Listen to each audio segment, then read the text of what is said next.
Ever since Aokiji left the Marines, his actions have come as a shock to both the world government and us readers. Despite only appearing for a few panels throughout the New World, Aokiji has shown to be of a greater significance to the story than all of us think. Why did Aokiji join Blackbeard Pirates? Was it because he is a spy of the Marines who's only pretending to be a pirate, or is there a deeper plot point tying Aokiji's goals with Blackbeard?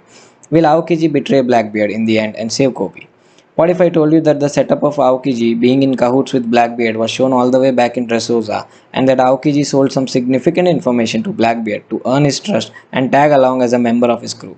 In this video, I will tell you Aokiji's plans for the final saga and how he will betray Blackbeard and save Kobe during the Elbaf arc, which is going to serve as a significant location for Blackbeard, tying us to his goals and his lineage. Aokiji has been setting up mines all over the Grand Line and the New World so that he can orchestrate a chain reaction of explosions towards the end of the story. So stick to the end of this video to learn about Aokiji's mission and secret about Blackbeard's lineage that will blow your minds. To understand Aokiji's plans, first we have to understand why Aokiji left the Marines. After Sengoku retired, he recommended Aokiji to become the next fleet admiral of the Marines, but the higher-ups decided against it and chose Akainu. But after watching Akainu kill a ship of innocents during the Ohara incident, Aokiji just couldn't agree with Akainu's methods, and this is the reason why Aokiji left the Marines. But Aokiji was not always like this. In the past, specifically during the Ohara incident, Aokiji was still following his concept of lazy justice. I believe Aokiji thought that if he was working for an organization that fought for the side of justice, as long as he followed their orders, he would be able to issue justice as well. This was the time when Aokiji looked at the grey without questioning the black and the white. But when he encountered Saul, a high-ranking Navy official who was prepared to die trying to protect the group of evil archaeologists of Ohara, Aokiji's perspective was shaken. At that moment, Aokiji stopped believing at just the grey and began trying to look at the black and the white. Of course, this change wasn't enough to affect Aokiji in a major way, but it was significant enough for him to try.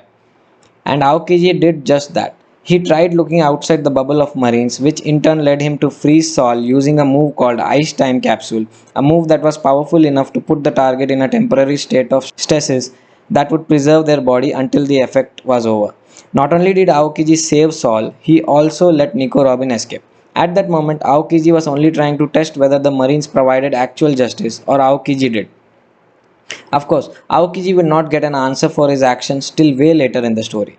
This is shown in a conversation between Robin and Aokiji in Water 7, where Aokiji finally realizes that he made a good decision to let Robin live and that he was not wrong in saving the devil child. I think Aokiji's sense of justice evolved further in that moment and stopped being lazy justice. I mean, this guy is cycling across the vast sea instead of traveling by a ship like normal people.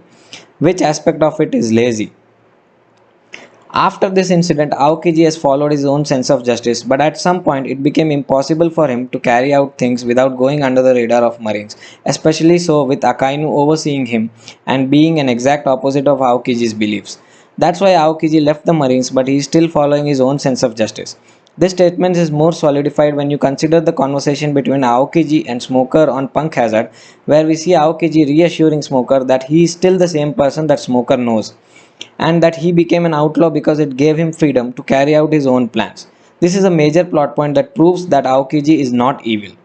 Now we circle back to Aokiji's decision of joining the Blackbeard Pirates and analyzing why he did it. The first hint of their possible alliance was foreshadowed in Dressrosa, where we saw Burgess talking with Blackbeard and saying he doesn't have it inside himself to trust Aokiji. This is likely a case of Aokiji trying to sell Blackbeard a very important information because Aokiji may be part of the underground as Smoker originally speculated. We can assume that this information was either right or so significant that Blackbeard had to let Aokiji on his crew. If the information was right, Aokiji is in for sure. But if the information is simply not of use yet to Blackbeard but significant enough, he may have Aokiji around to find the truth behind it. If the information ends up being wrong, Blackbeard will kill him and steal his fruit, which is a worthy trade-off in my opinion. Now let us talk about what this information could be. In the light of recent reveals, I think the information Aokiji gave Blackbeard may have been that the books and research of Ohara archaeologists are safe and hidden in Elbaf. Blackbeard is looking for these books because they might give him more information about the locations of the ancient weapons, and I believe it is Blackbeard who will use these ancient weapons in the story anyway, because Luffy is clearly not interested.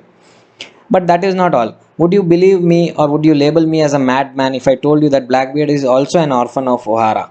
Around 28 years ago, Robin's mother Olivia left O'Hara on a research ship, and around the same time, we saw a young orphan Teach begging to join the Whitebeard pirates because he had nowhere else to go. We know that Olivia left O'Hara to fulfill her husband's wish, and we also know that the Marines have captured other archaeology ships in the past, even Clover.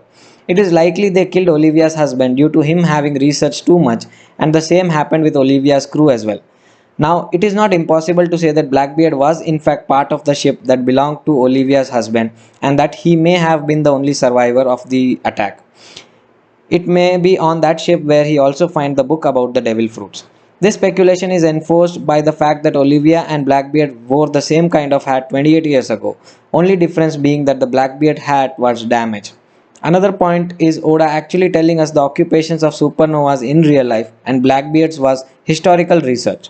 With all that said, it is pretty likely that Aokiji will escort Blackbeard to Elbaf in pursuit of the new library of O'Hara, but betray him along the way, and save Kobe in the process.